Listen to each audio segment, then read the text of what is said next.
Premtobre adishimama ya mamunyina ha ya mwakwa Adom TV Premtobre Kasee so ewie nsamasie na brason sa wotibie sa Adom TV Premtobre Kasee samne do so ne etoja wo bi ya wo betini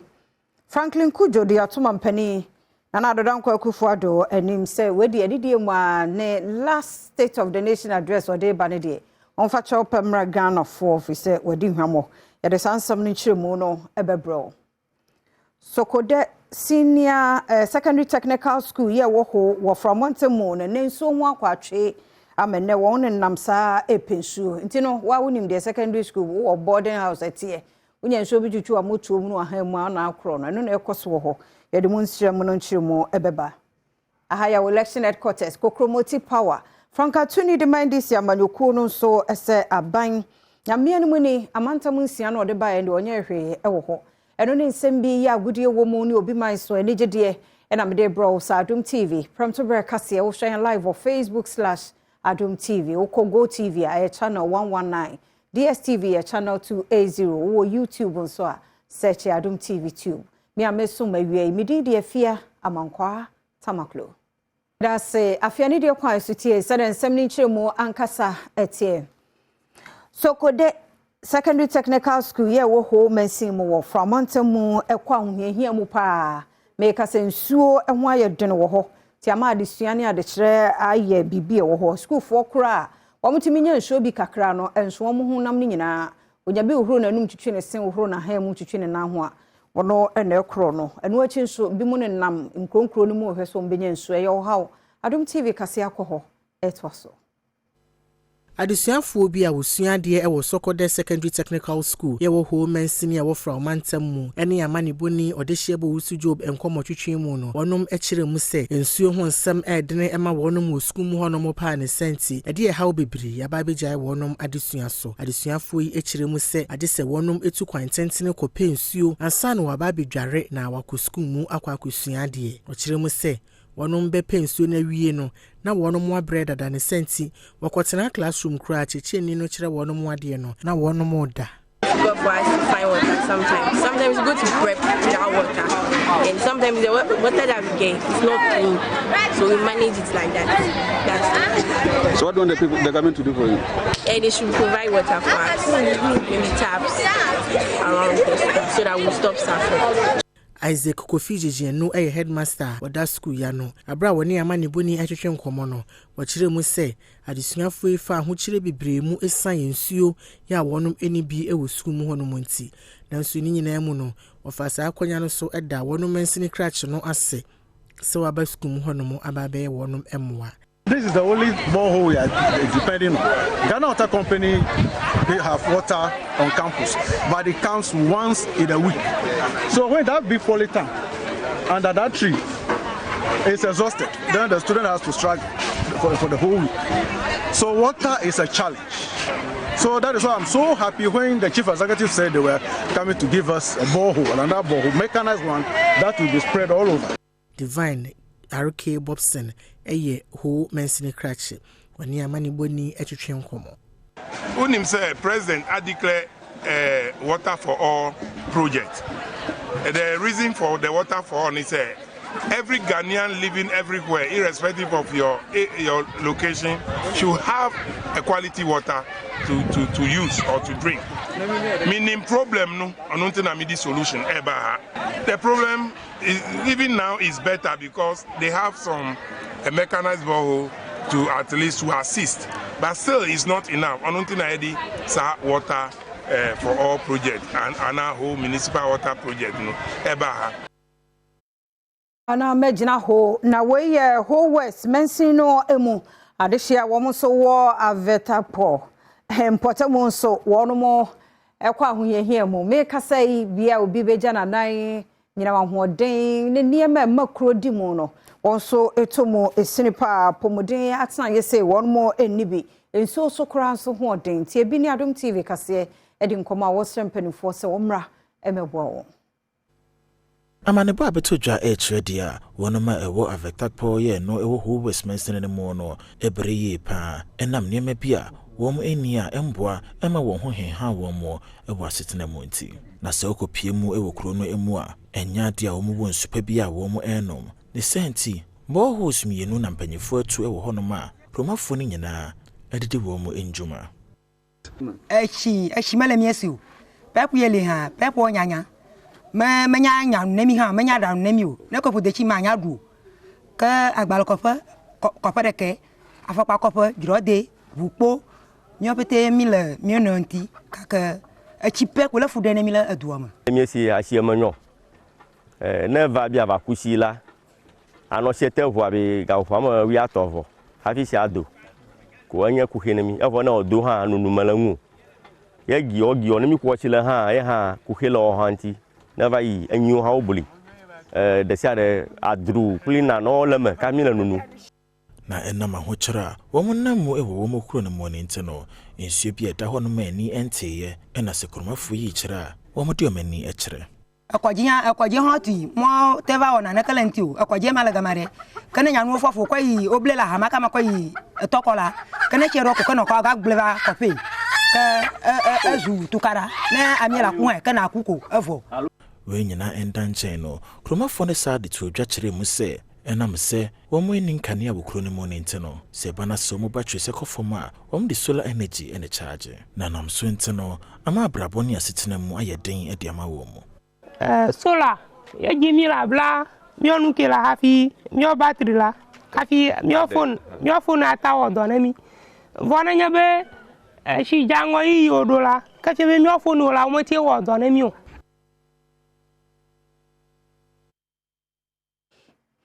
ya to Adom TV Premtobre Kasee no so na ya konsam foforo mu na ya de Kasee ni kopie mu ewo achim amakrom ya ba Charles Krom bonda ene ne mpotamu ni nyina hye denchembo mensin na se wopoye mantemu wono so ani abre kasa fise nyame ani mu ne wo mu chemu a wo mu kwan ne de wona efa so ni di ho adanse a wa wo bete enya kora nkoyi omo sempanifo ma dwusokora kakra ma won fansuo mu so sebe ye so akone abadie ne be ye mre ama won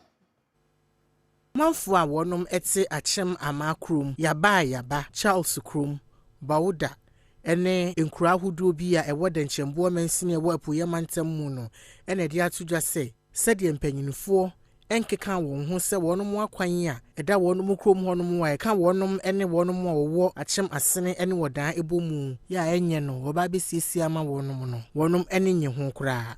wonom kiremu se challenges ayi for me de bebre so bi yale a eden uti koko u pesa wonton koko a abo ya na ba fikoro ntumi ma because hwe ekwan we ha na ye kakra o de ye kakra mpuni nti se wa hwe se de ye kakra mpuni a de anya de wo hwe tesen fat eden wo kesa wo so akwa wo benante do hwe mienu na wundui nti tam ben na wo benante a kwakoton ade wo san ba na wonkwala nya bi adi in fact okwan de ye bre okwan no because kwan enye so bi yale a can't remember then na we say oba ya oba nyemu a oba bewo hospital ni ya o kwan no so nye afoforo bi a wonom ewo amakrom nso ede tudwa se kwan de ehia pa okwan ye ehia sabe pro obi awo akanpo a che yetu tabo na ye de ne tore ye de no ko nso okwan de ohia he pa okwan ohia he papa wa woro wo gba he wo kwan ho ya kwan sem ne de wo gba he wo mgba he papa ba ko mi so ma ya bo ya fe ne hinto wode ba sheet no wode ba sa ho se na wode nipa na ato na ya chiche ne ti se no na ya chiche ne na no so se no nti onipa mba so ano na mo de edua ahya ha se nti o ma mba so ano mo de ne se na nipa no sinsen finfin ni se ya na mo de na akodu krobi ene ye kuro bi a omukwaje no nkwawa no ewu a time bia do bia sa wo nanti na wo kwasa na wo charge mo nanti ada moto kura ntimi kwa kwano so ibi ye nanti kura na ye bele anse ye kodu o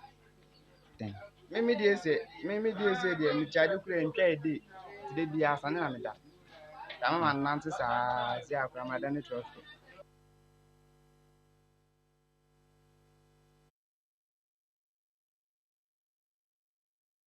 Baba Midday Premtobre Kasee na Osheno na founder president Eda Imani Africa ye Franklin Kujo or say one village one dam project in a day. Aye adihunu bi enti no wo dwaso samene e no den sama hodo to edwa wo kire mu senka owura ofori ata kra na ye ka chen se wonye se ankrankra wonye se adwuma no a ke bi anko wontumi enye emu nsamadum TV Kasee edeba experience to understand say so ko just kind of private sector so we using ye one for this quite frankly useless one district one dam one village one dam and all those things were not economic meaning say pass and can and suka pa or data bank and can more be answers those funny dugouts.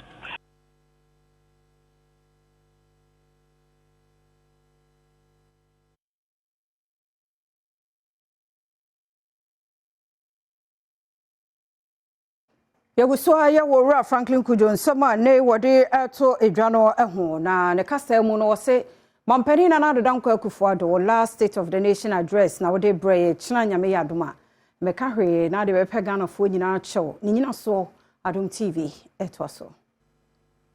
Oh, Midday say shouldn't make it any more difficult for Mr. Bawumia,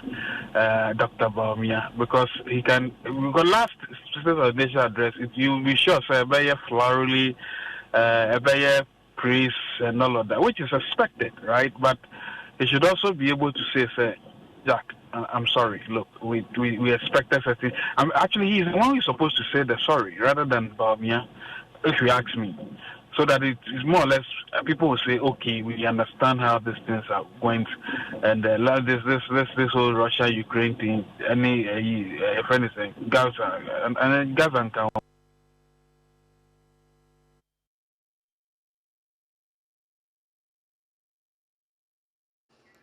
President Yawada Savannah Regional House of Chiefs ano Yambora bin Kununta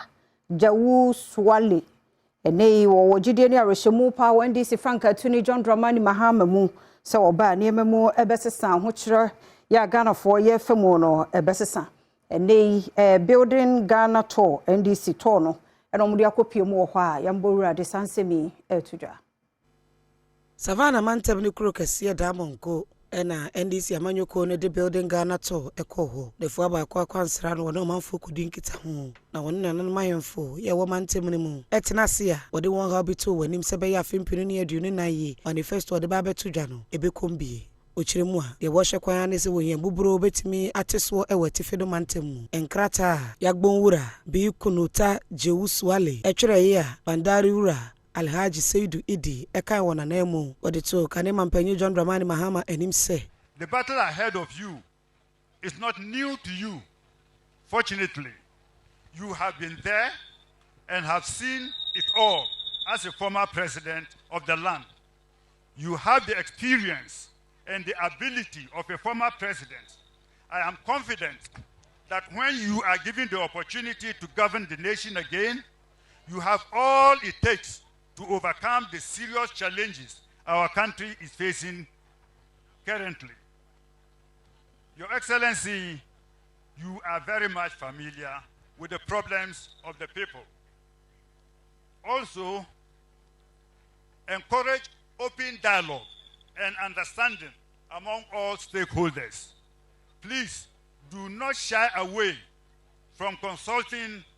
from your own citizens. Ananom ni omanfo nso fa sa akwanya ne so sere se omanfo nka won humom na abato afemu onya de be ma asomdua banko a. When the time comes and the good people of Ghana elect you into office, you and your party must be prepared to make sacrifices in the interest of the country. That is the only way the people of Ghana will follow you and also make the needed sacrifices for the good of the nation. We have heard about your plans to introduce a 24-hour economy. This policy, if successful, may contribute to addressing the problems of underdevelopment, poverty. Ninyine mu no Franka Tuni demand this year Manyoko John Dramani Mahama so eno akosha akyerɛkyerɛfoɔ nso ɛbɔ wɔ senior high ne technical schools ahodoɔ no mu sɛ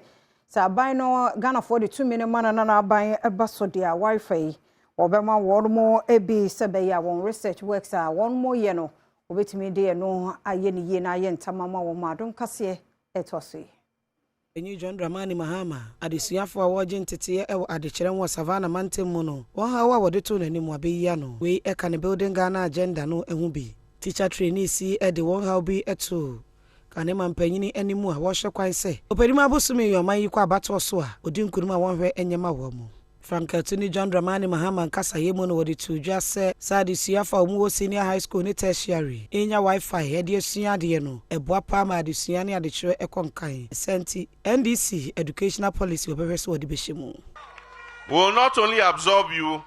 we will provide you with the infrastructure so that you have comfortable places to sleep, you have lecture halls, you have dining halls, you have an auditorium for assembly, you have all the facilities that you want. And so we've taken note of all the things that you said. I just want to add that as part of our education policy, we're going to make sure that all secondary and tertiary educational institutions have what we call a Wi-Fi zone. And if you know NDC, we don't promise what we can't do. Enwachi ochire sebeya schools ahodo a ewo nkurase ebetimi akona nimu nti osisi dan de ma churchwefo a ebeboa ama achurchwefo yi ba wani aka na de chwani adesua nso akoso yi. We also were in Damango today and we spoke to Nagrat, we spoke to Nat, and the concerns were about teacher accommodation. And so we said we're going to make it a rule. Any primary school or school we build must come with teacher accommodation. You should not only build the classroom block, but you should build accommodation along with the classroom block so that the teacher who has to teach will find accommodation to be able to stay and teach. One of the reasons why teachers don't want to go to the rural areas is because they can't find accommodation. Apart from that, we're going to sit with your teacher unions and agree so that finally we can implement the rural incentive, rural allowance for teachers.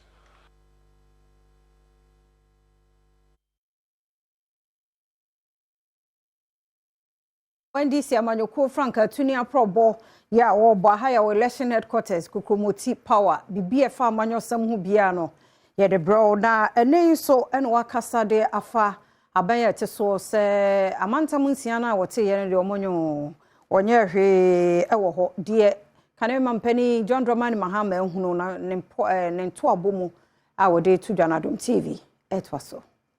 Frankantuni yedema NDC amanyoko no John Mahama atentasukoko wedi akyere Ghana aban wo sedie mantamunsia bi ewo my Ghana mu no impuntu bia enkoso na se wo kyere mu dia mantamunsia Ghana mampanyin na nado danko akufuado ene na aban no weteye no aweho pa se Ghana mampanyin yi na nidiama wo mu a wonfa mpontojuma bia enko honom abra okopie mu o jakpa hemfie no nananom matena nkonua wo honom edi nkomo eno de sane nsemi atudwa na wo hyebo se bana semantam hofuo eto ma ba edema no wo panima bosumi abato ne emu a obehwede mpontiu abra wo mu.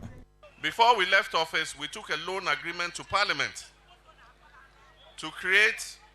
a water supply project for Damango.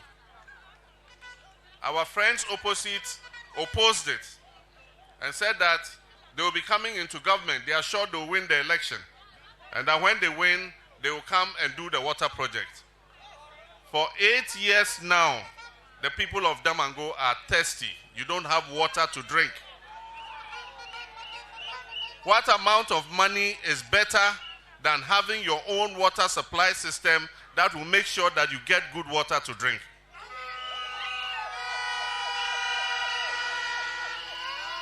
If you go to the hospital today, the majority of cases are typhoid cases. And that is because of polluted water. If not for Galus, who's brought a water tanker, and is supplying clean drinking water from place to place, most of us would have been in hospital today. It is easy to create a region, but a region must have certain things to be called a region. The 6 regions that were created, they were created just in name. But the things that should go so that when you enter the region, you know this is a region, are still not there.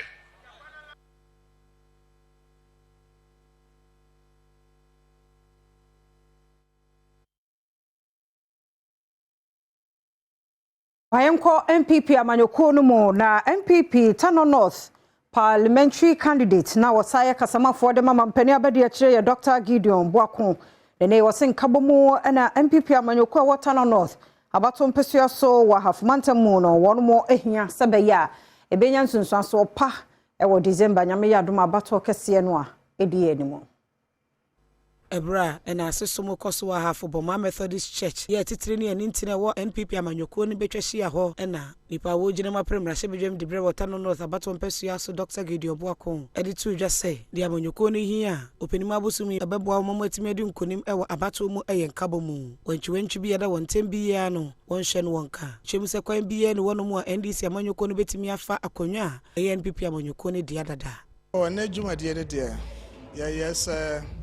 ya to abawie sabe madin kunim nanso kunim die ne nyina achi na wose yeda nipa ase de yeda nyankopon so ase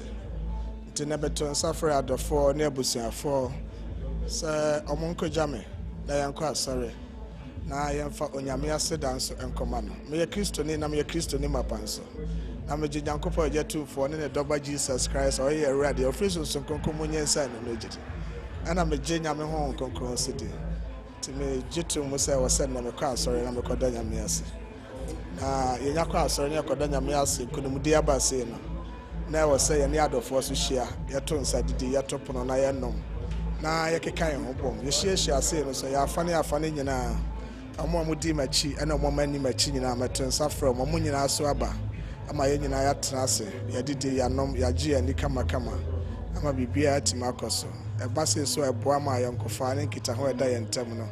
etimicoso enwechi sofpanyina woda Boma Methodist Church no Reverend Isaac Gisol eni Adom Kasee amani boni Samia Sare etwetwe nkoma a odeto mabunu no anim se abato moment be ho ase ne ntawantawa de wonche won mfrim se be ya asomdue ebeba se ye nyina ye nwene oman no ho kane ansa na ya dwene ankurankure ho meka ne se awia na me sre mabunu se ye hu se ye daache eni ade ehia kese pa ne sent se oye babunu na ato oman yi mu a make sure say ade bia wo ye ade afa abato wo no enkofa oyenne ana manso ana basabasa ye bia emfa ma hunu se ade bia wo ye enkofa otan ene mabo ene mogahwiego bia emfa ma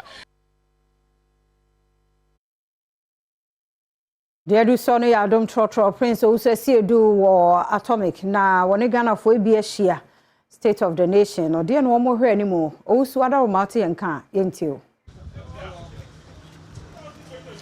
Adom trotro ena etwegumu live a free Atomic taxi rank ene yene ahyemkafo a wo mo etwi taxi ewa ha eba bedi nkomo e de afa omampeni nyame yadom achi na obekopie mu e wo mrahye bedwam no the State of the Nation address akotudwa dear na omanfo ehwe enim se wokọ a wonfa entudwa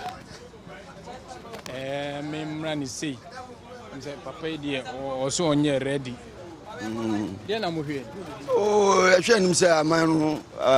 nanado ono ane ka se aman bobo ni ntin dogru bagwan sidi ena se abe 5 sidi nti economy de enye mimi ye driver le bia ye tutu nyama mu ya kasa ya kanso egosiaga nti on de wa feli the government they are failing totally. Tande na hwe nim so mfa ntudwa. They obetudwa say on reduce taxes no. Eco tax now can no member from and use our taxes no inflation. ECG now see all the way ba use our nyina. What I say. IMF no share the way our government should be subsidize this system men so na yen kama. I say ye bre. We a family man now share a children like kids of 3 or 4 with your wife and rentals. My brother, we are dying. We are only surviving the country. We are not living life at all. We are not by say or by making your living comfortable. Is that so? I don't know what to say. I don't know what to say. Then I'll hear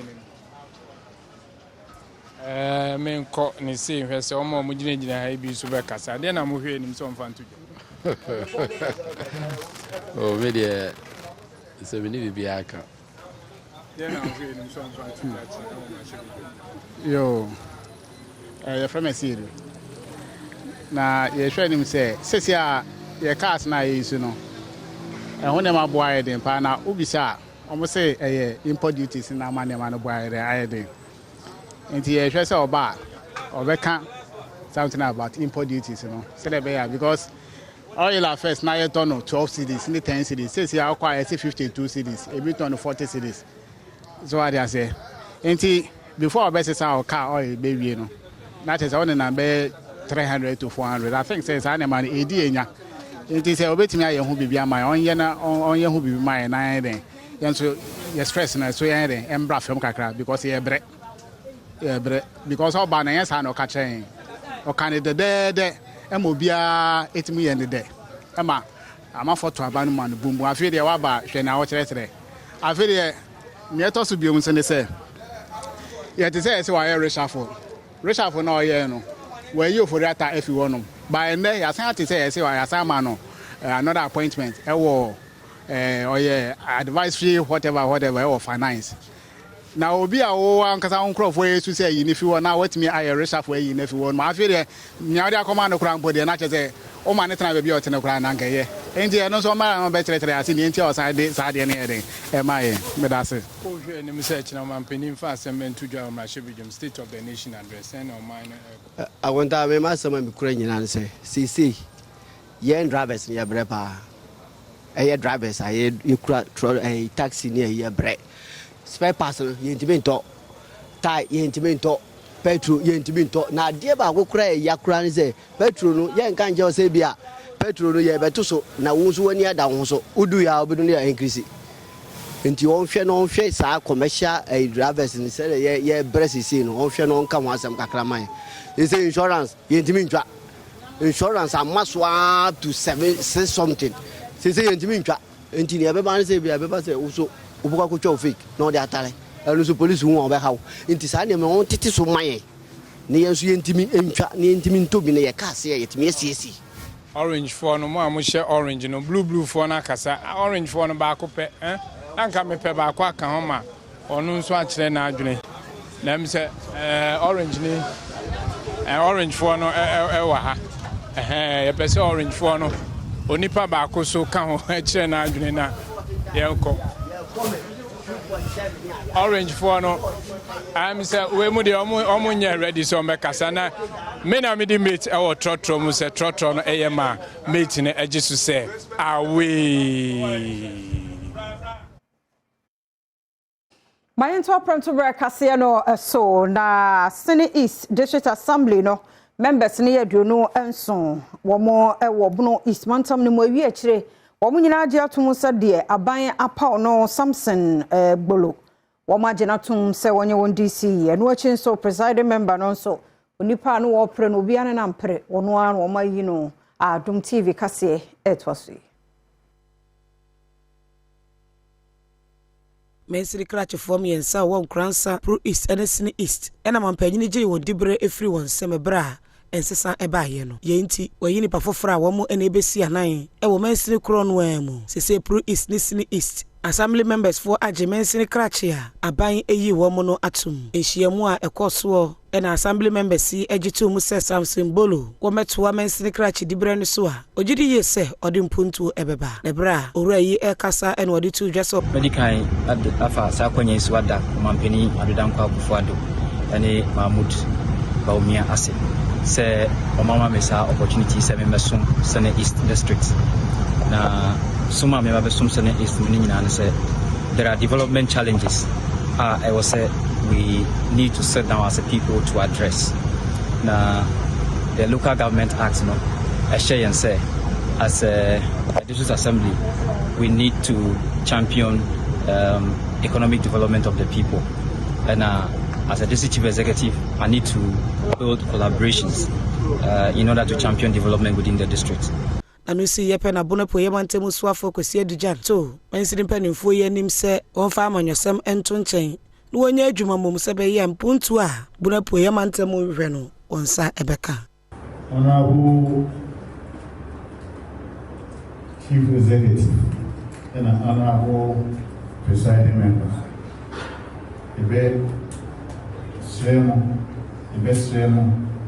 Say, in the discharge of your duties,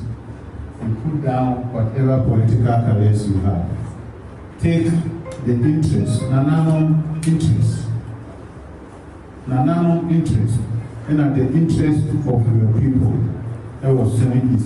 should be paramount in whatever decision that you take at this assembly. I, as the regional minister, will also support you in every necessary, every possible way. Send your mayor, Senate East, even to me, a family to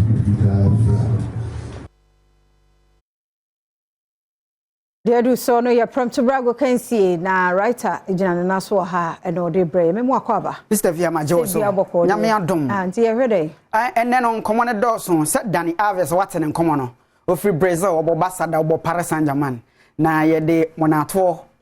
sentence anyantam kom ko a police for nsem omodi asem no se ye buatia no okofo en half or half years no ena ne start why woni krum professor Montias ebra wa obo no de enshomanu nyam so bu no eno ano no nti entwan writer we ne nsem bi no de bra sa gudi mo nsem a yentwe awusia kwa ba bi Adom TV so ne ye fam writer Amenyo Rafael DL Centro Campesta Creative agudi emre ebre na so yen hyase ye monkomo ye hyase de di free enrada o Carabao Cup o Wembley aka EFL Cup no ekoso Liverpool and Chelsea and dia Kasee ehye so na Chelsea for hwase nko betimi age trophy baako team ni nhyeda nko yie no mo dia stabilize niema but enra no anko yie na immediately after the game no nso Chelsea for player baako a omokofa ni free Benfica or Portugal Enzo Fernandez na fans ni huro Enzo ti on your screen Enzo ni after the game eno mu huro Enzo say ne boarding be say 106 million pounds no mo de ne buy bo buy pia ball no enhyeda nkosa oye bibia enye yie wadi kan kasa ahye bo say ebekọ yie bibia ento wase but Enzo supporters no ehuro no mane ko no ojiga akura duru ba bia o se nya no nkoto twede nti enra 118th minute na Virgil van Dijk e kan board to atena e de ma board boku Liverpool a omofa win Carabao Cup 2024 omagesi omonan so abusuan consent fufuro mu na weye extraordinary scenes ma memfa nko kata ho no board boku omienu ho a omo pre trophy ne ho omo ya ade ba akokra de Xavi Hernandez a osi akan ma Barcelona wakokochi wo hokra kakra dada Assad na over the weekend omone awakra ena dia Kasee ahye so Kasee no enze in the heat of the game ana president a wono no awakra fo president wona board boku no hwe so what directors box mu osoro ho na referee ahweso J incident 65 minutes ana president na say on tiase president a friend Sheikh Khalifa bin Hassan Al Thani we see free directors box nim no siago prama so di kan ba touch 9 oya anye yie no asmesi so meme anye penalty ntia me 65th minute nanka ye gye ama awa krafo yi nanka ye gye tia om na afen so Assad fo ashom ene ha adwene e ma president etisi agoprama ne so a obeche ne bobere kakra nti officiating de ba bia ha adwene pa awakra Assad at a point na 0-0 ye gye penalty de ama Assad no president say on tiase emo be confronting referee no ewa go prama na so nti ba bia o enye Ghana pe ense abrochire na kata ena incident we so asia ya bo ho nkomo na mo ati ase yi pa yentinsi fom ne enye ne mfansi na no wada ne be bo nkomo se abrantie we sia kan mera bi atwam de ma FC Barcelona wona hye mfimfini ya fa ne Dani Alves da Silva na Dani Alves Garea wadi 23 years akoye case etia no eso wato no mona na so wato no Dani Alves say ge ne tiase Dani Alves say what tiase ge ne say wan tiase ofoso no yes night club bi e Barcelona krom ho ena Dani Alves dada ge de ne kwhye owiawi ade no em say ge no won na nkoyie wachire na ge ndi asem ne court nta court amoma tena so a na no adom ne 3 days adi asem na wi Dani Alves ya mana 4.5 years okwada pampunachi na ne start bi akọ Brazil ho a ho obahia ho no ofri start ni on full start ni na wo me right no ana left side ni na enkrofo bi wo unze kro bia enkrofo bi wo ho a omo ye hey boys bi wo ho street ne so ko ho a boys ho pa boys ne so best said Dani Alves start no because we go mu fi to omo de hammer pickers so kitekita omo ko bubu start we gu form ana police force ye ma ho kwan na omo de rubber akɔkyekyere statue no ntime left side ohwa enie no ma akyekyere statue no se da bi Dani Harvest so aye bi dia ma Brazil man no board boko no anase oman no board boko kese Brazil national team no wabɔ n'animu pa gye trophies bia ya ma mumune ho fi enkofo ne se nyam mo se statue no nti Dani Harvest wo mo so mo be appeal yegu so twɛn se ne lawyers be appeal na abusua yenyina we so na yem fancy FM writer amenyo Rafael Dialesen through Campesta Creative we are sitting now present and yedi aka wachire doso ebeto aso surely to Premtobre Kasee no so na mpanifo da Ghana Education Service anim se nyame ya Adom afi BC nsohwe no won be hyase July 8 na won mawie ne 12 ne no achi nso wasi for no SS for no on so July 1st edekosi August 31st egun krata so na Adom Kasee nya bia yeto aso empayinfo a wonom eda Ghana Education Service ano ede abetu dwase kitansa so mede etoso wotwe ekosi ni de etoso dumienu afimpinu ene edunu nan mu ene wahye se adesuafo a wobetro BC ewa afimu no wonom ebehye won sohwe no ase na afei kitansa so mede di nkan ekopem osana so mede etoso aduasa ba ko wa afimpinu ene edunu nan mu nso no wonom wo school to asuo mu nso ebehye wonom wasi ase saa ensemi Enkrata Prince C. Ajimendua woye acting director schools and instructions division eden in Sasha Sieno ena wochro ya wodi bi akoma headmasters a wonom eda basic any senior high schools a ewo man mu nyina ano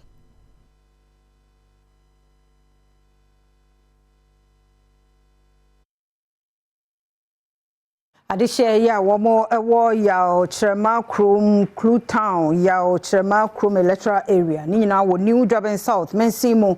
ewo poye mantemu ese nibonefo ade wonkro na boso pa na nko mu ye kra no mu ye o makodin kwa nke hadwen se teta kromafo ama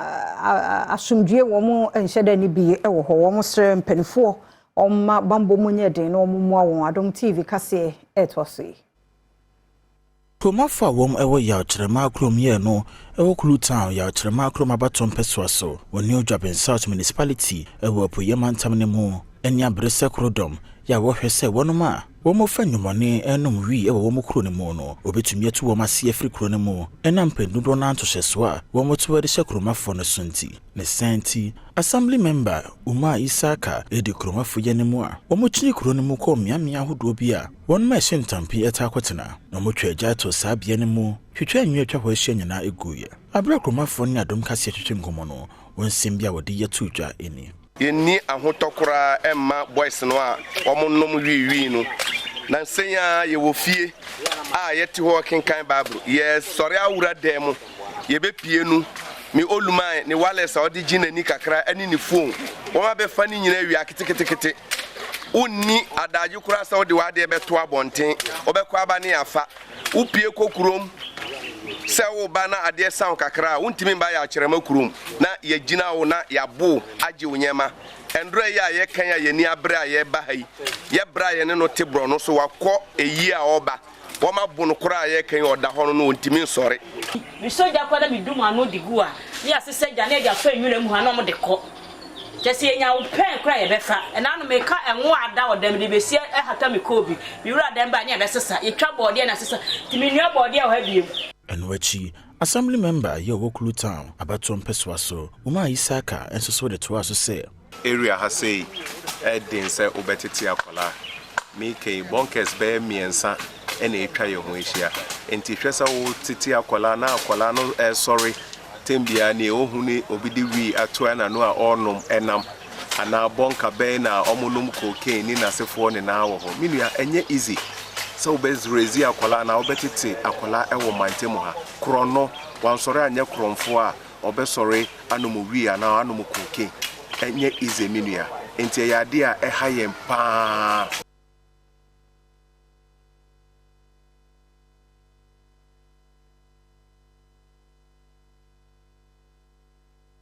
Bainto Kasee no so na 2023 Joy News Impact Makers Award.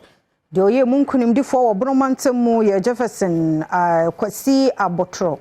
Na nei wode ensamato yenuan master bi won edi dem no so anim. Osre wo mamma won dem die no nka won mo hye na de nyame de adua wo mu no. Oma no na di no so ntimi mfa mo won community ana won kro ye a wotimo. na nene adwumakuo no akeka won sase akoye adoye na ode sansemi etudwa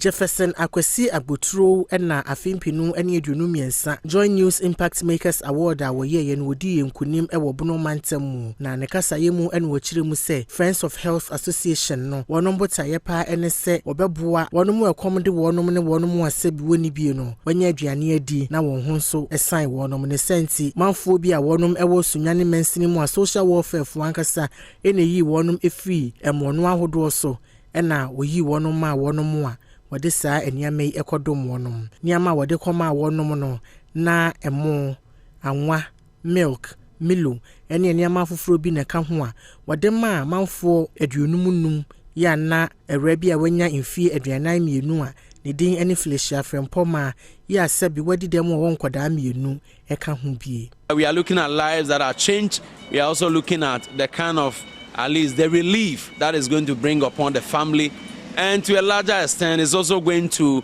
relieve government of some of the things that otherwise they should have done. And by that, we are going to reduce crime rate. Sometimes people do other things because there's no even food to eat. And a hungry man is an angry man. So that is why this food project, we are looking at expanding it more so that more people can actually fall into the bracket. Ensuni nyina mu no ode to wonom wanimu se ema wonhwe won tibia wo mu na mum wonkosoa empre se obeye bibi papa bi ama wonom ho e wo brono a wotimu. Basically is to tell them that yes, they are important, they are significant. They should not demean themselves, they should not undermine the abilities that they have. They should be happy in whatever state that they find themselves and see what they can do with the available strength that they have. Ray efasa akwanya no so. Eda de srede to afofra won semu bie nyina anim se e wo mu a wonom a woni bie no wonkoye wonom adoye. I want to first and foremost thank our partners, Joy News, for what Joy News is doing over the year, projecting what we are doing. We are very grateful. And then to our partners, Human Venture in the United Kingdom,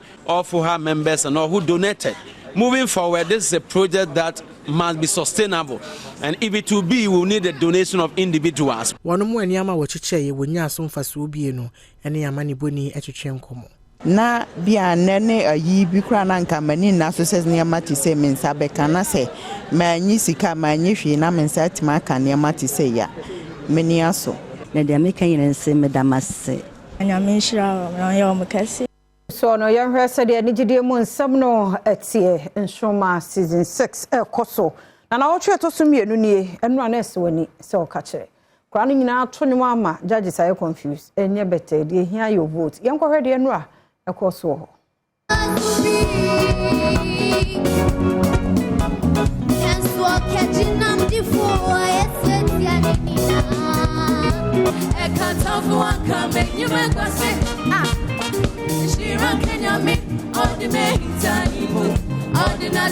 Kasee na Kasee